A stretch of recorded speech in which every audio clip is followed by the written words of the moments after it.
नमस्कार दोस्तों, ये देखिए आप धनिया की फसल। और इस फसल को हम आखिरी पानी लगा चुके हैं। अभी इसमें पानी देके हम फुर्सत हो गए हैं और देख लीजिए हमने किस स्थिति में इसको पानी दिया है। मतलब इसकी जब 70% इसमें बीज बन गया था उस समय और 30% इसमें फूल बाकी थे, उस समय हमने इसमें पानी लगाना शुरू किया था और हम पानी देके ख़त्म हुए, लगभग इसके फूल भी ख़त्म हो गए हैं। अब इसमें मात्र 10% फूल बाकी हैं, बाकी लगभग इसके फूल समाप्त हो चुके हैं। और ये जो पानी है, ये पानी इसके लिए किसी रामबाण से कम नहीं होगा, क्योंकि दोस्तों तापमान इतना ज़्यादा बढ़ रहा है, लगातार हर रोज़ तापमान बढ़ रहा है। 35 डिग्री तापमान चल रहा है, दिन में इतनी ज़्यादा तेज़ गर्मी गिरती है कि इसमें हो क्या रहा था कि बहुत अधिक मात्रा में फूल मार हुई है, बहुत अधिक मात्रा में फूल मार हुई है। और ये जो छोटे जो दाने थे, ये जो छोटे वाले दाने थे, जैसे कि ये छोटे वाले दाने पे अब जैसे कि ये देखिए, ये यहाँ पर बीज नहीं बनना है, ये गया गर्मी की वजह से। और अगर हम पानी नहीं देते इसमें तो ये जो दाने हैं ये भी बिल्कुल बारीक बारीक से रह जाते, ये आधे से ज़्यादा दाने हवा में ही उड़ जाते, क्योंकि गर्मी इतनी ज़्यादा गिर रही है। तो इसे ये जो पानी है रामबाण का काम करेगा हमारे लिए, इस फसल के लिए, क्योंकि गर्मी इतनी ज़्यादा है। अब यहाँ पर तर्क वितर्क होते हैं कि पानी देने से होता क्या है कि दाने बड़े हो जाते हैं और बड़े दाने का भाव कम मिलता है। हाँ, तो इस चीज़ को मैं स्वीकार करता हूँ, मानता हूँ कि आखिरी में अगर आखिरी स्टेज पर अगर हम पानी देंगे तो इसके जो दाने हैं वो बड़े हो जाएंगे, तो बड़े दानों का भाव थोड़ा कम रहता है।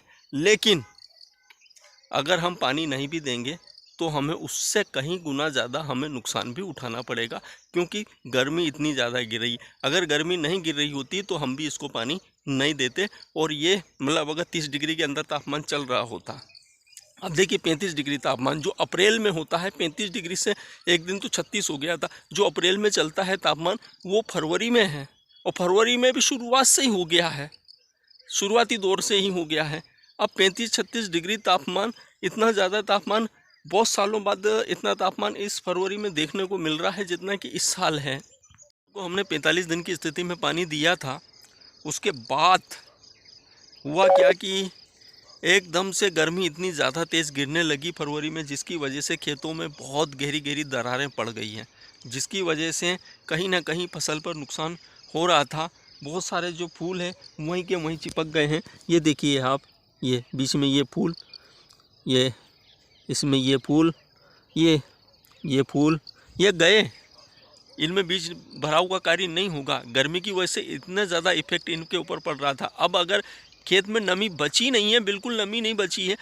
अब अगर हम देखेंगे कि क्वालिटी का माल बनाएंगे तो पता चला कि माल बिल्कुल थोड़ा सा निकला। छोटे दाने वाला जो धनिया होता है उसका भाव थोड़ा ज़्यादा होता है, और जो थोड़ा बोल्ड दाना होता है उसका भाव थोड़ा कम होता है। दूसरी फसलों में अलग फंडा चलता है, धनिया में अलग फंडा चलता है। यहाँ पर छोटा धनिया उतना अच्छा भाव मिलता है, और कलर वाले धनिया का तो आगे जो आगाती धनिया होता है उसमें कलर तो बहुत कम रह पाता है। और तो कहीं ना कहीं हमें इसका फ़ायदा ज़रूर मिलेगा, क्योंकि ये जो जितने फूल दिखाई दे रहे हैं इनमें सब में बीज बन जाएगा, और जितने दाने बन चुके थे, छोटे छोटे दाने थे, वो भी सब बड़े हो जाएंगे। तो इसका हमें कहीं गुना ज़्यादा फ़ायदा मिलेगा।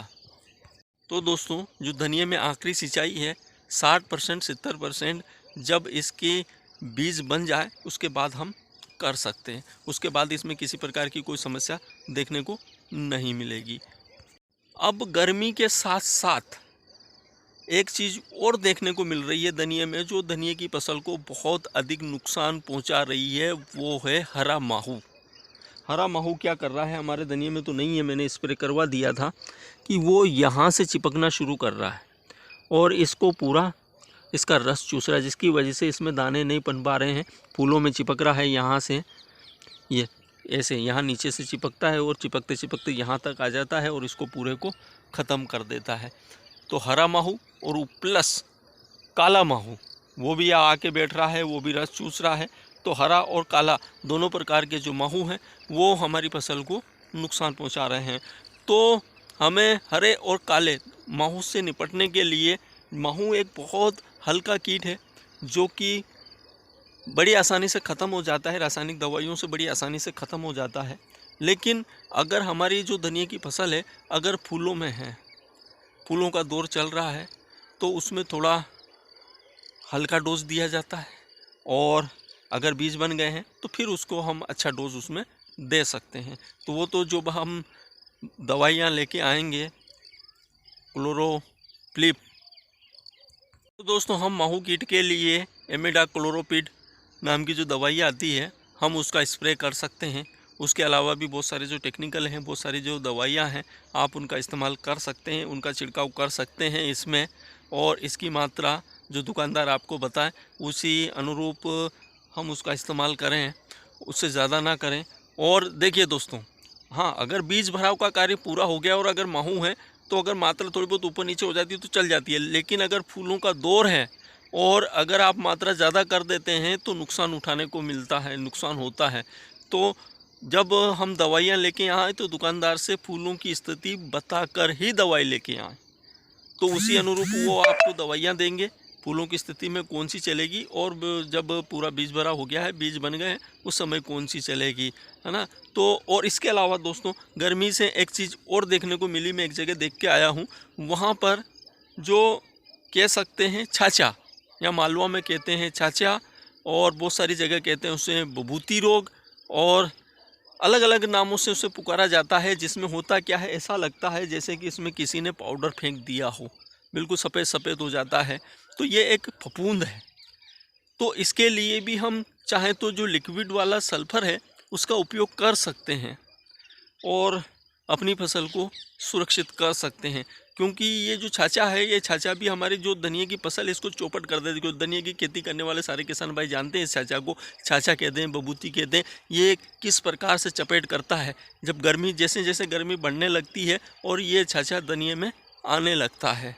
तो इसके लिए हम लिक्विड वाला सल्फर है उसका उपयोग कर सकते हैं, या दुकानदार से अपन उस अनुरूप जो दवाइयाँ आती है और भी वो ला सकते हैं। बाकी सल्फ़र इसमें बड़ा अच्छा काम करता है, लिक्विड वाला सल्फ़र इसके लिए बहुत उपयोगी है। तो हम इन चीज़ों का स्प्रे करके हमारी जो ये जो धनिया की फसल है इसको हम बचा सकते हैं। और अगर वीडियो अच्छा लगा हो, जानकारी अच्छी लगी हो, तो वीडियो को लाइक करना, कमेंट करना, शेयर करना, और संभव हो सके तो इस किसान के चैनल को सब्सक्राइब करना। नमस्कार दोस्तों।